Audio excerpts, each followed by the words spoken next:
Audio. Bruxelles, je préfère payer l'amende que de me séparer de ma voiture.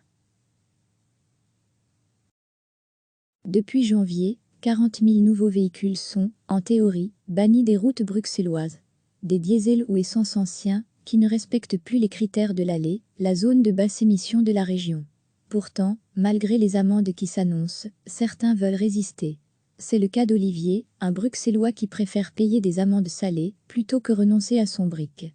Nous l'avons rencontré. Entre Olivier et son Allemande, l'histoire dure depuis 15 ans.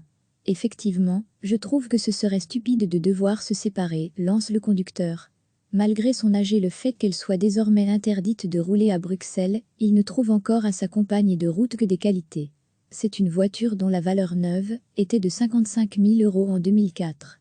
Elle a des phares au xénon, 4 roues motrices, le GPS, les sièges chauffants à l'avant et à l'arrière, l'intérieur cuir, l'air conditionné, et bien d'autres. Elle était full option à l'époque, un confort dont Olivier ne veut pas se passer. Or, racheter une voiture de ce niveau lui coûterait cher, très cher. Je vais payer entre 10 000 et 15 000 € pour un véhicule de gamme similaire. Tout cela pour une occasion dont il ne connaît pas l'état exact et avec laquelle il ne pourra peut-être rouler que quelques années vu le durcissement de cette zone de basse émission. Un pari risqué, selon lui. Donc, j'ai fait mon calcul. Si vous faites un crédit pour une voiture d'occasion de 10 000 €, cela revient à un peu plus de 200 € par mois. Si elle coûte 15 000 €, on atteint presque les 300 € par mois. Tout cela sur une durée de 5 ans. Or, les amendes, elles, sont de 350 € et on peut en recevoir maximum 4 sur l'année. Par mois, cela donnerait donc 116,66 € à payer. Un montant bien moindre que les 200 ou 300 € qu'Olivier paierait en prêt pour un autre véhicule. Du coup, Olivier a décidé d'enfreindre la loi, de continuer à rouler avec son brick et de payer ses amendes. D'ailleurs, il pense qu'il ne sera pas le seul. Des véhicules comme le mien, ou qui sont aussi concernés par cette nouvelle étape de l'ALE comme le mien, j'en croise encore tous les jours sur les routes à Bruxelles.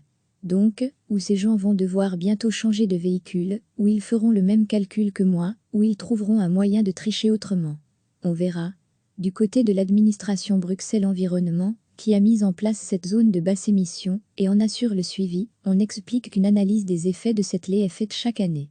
Celle pour 2019 est en cours d'élaboration et devrait être terminée au mois de mai. C'est sur base de cela que des adaptations seront éventuellement effectuées. Mais pour l'instant, rien n'est à l'ordre du jour. Aucune décision n'est pour l'instant prise concernant une augmentation éventuelle des amendes, explique Alice Gérard de Bruxelles Environnement.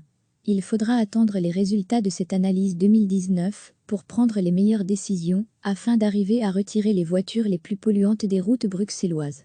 Je rappelle que l'objectif de la zone de basse émission n'est pas de faire la chasse aux voitures, mais d'améliorer la qualité de l'air à Bruxelles. Et, pour l'instant, les résultats sont là. Recevez chaque matin l'essentiel de l'actualité. Cliquez sur s'abonner pour recevoir les dernières nouvelles.